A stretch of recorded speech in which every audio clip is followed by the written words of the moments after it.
Hey guys, welcome to Practical Home Projects. So today we're going to be going over how to remove and install a single hole faucet for your kitchen. So we're renovating our entire kitchen, so during our demolition phase we actually removed this old faucet, and then we decided, with a whole new kitchen we might as well get a new faucet as well.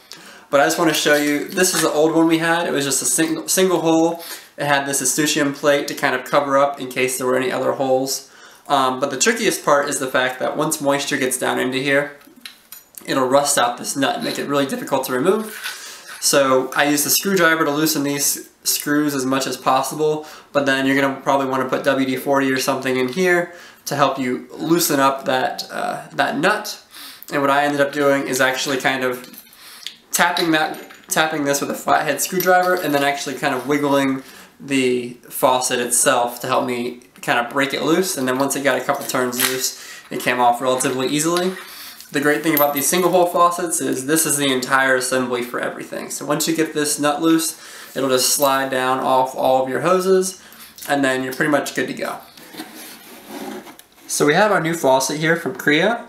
We really like this faucet because it looks industrial, but the main reason was actually because it has a water filter built into the same unit. So I'm just going to kind of go over the basic parts that are always included with most faucets, and then how we're going to install ours. So this is a general assembly for any single hole faucet. You'll have all of your hoses coming through that same entry point. It'll all be held together with one nut. You'll see our nut has a washer, and then it has a gasket for underneath and a gasket for on top of the countertop. That prevents any water that might be splashing around the top of this from going down inside of your cabinet bay. And then let's go over those hoses. You have the hot water inlet, the cold water inlet. We have a special inlet just for drinking water, so that's going to come from a filtered source. And then these two black ones are the spigot hose. So every faucet will also come with this neat thing. This is essentially just a heavy weight, and we're going to attach this to the hose so that whenever we're done using it, this piece will sort of auto-retract instead of just dangling down. These additional nuts are for the water purifying attachment. And ours actually came with an escutcheon plate. If we happen to have a 3-hole setup in our countertop already, we could just put this down and it would cover up those remaining holes. But we're not going to use this since we only have the 1 hole in our countertop. So next, all we have to do is just drop it right in. We don't have to apply caulk or any sort of silicone bead there because there are already rubber gaskets taking care of sealing that off.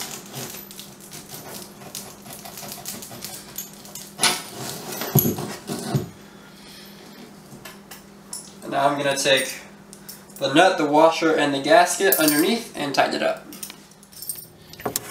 So I'm going to go ahead and put the washer through these hoses.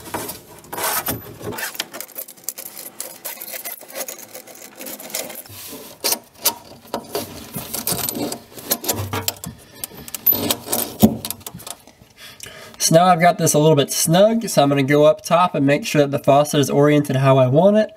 And then I'll tighten this nut just a little bit more, and then I'll do the final tightening with these 2 screws. So the reason for these 2 screws is so that while you're adjusting this nut, the top piece doesn't move around.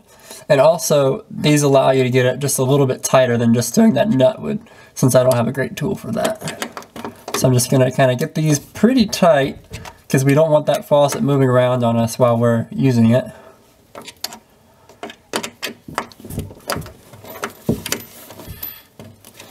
And now this piece is installed, so let's go ahead and get the hoses. So before doing any work on your water lines, you should go ahead and disconnect both your hot and your cold. For us, that's just a simple 1/4 turn valve. If your valves are leaking a little bit, then you can either just drip these into a bucket, or I think the best practice is to just turn the whole water off to your house. It's also a good idea if you just recently turned these off to kind of place them into a bowl or something, because there's going to be a little bit of water still dripping out. But yeah, this is the easy part, so we'll just connect cold to cold. No Teflon tape or anything is needed right here, so I'll just connect these hoses. I would normally just use 2 wrenches for this. Our faucet actually came with this nifty little device. It's kind of like a wrench. So I will just use that, and I will hold on to the other one while I tighten it.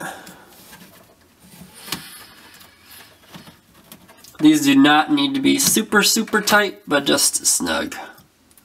So there we go. And then I'll connect the hot to the hot.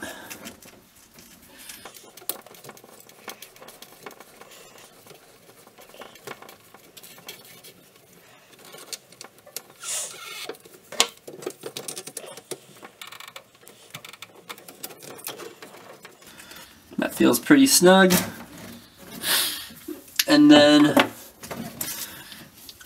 our hose attachment came in 2 separate pieces. That's just a simple clip together joint. And then like I mentioned, you have this weight.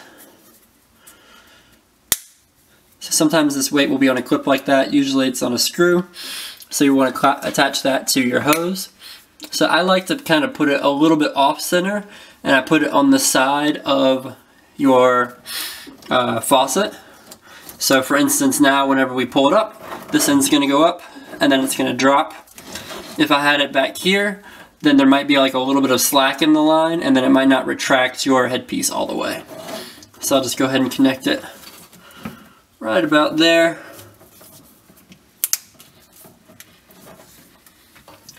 Make sure everything is tight.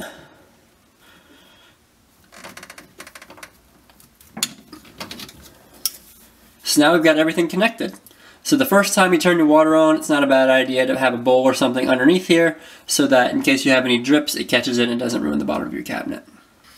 So now turn the water on one at a time. So there's cold. Don't see any leakage. There's hot. Don't see any leakage. So let's go up to the sink and see, watch it run.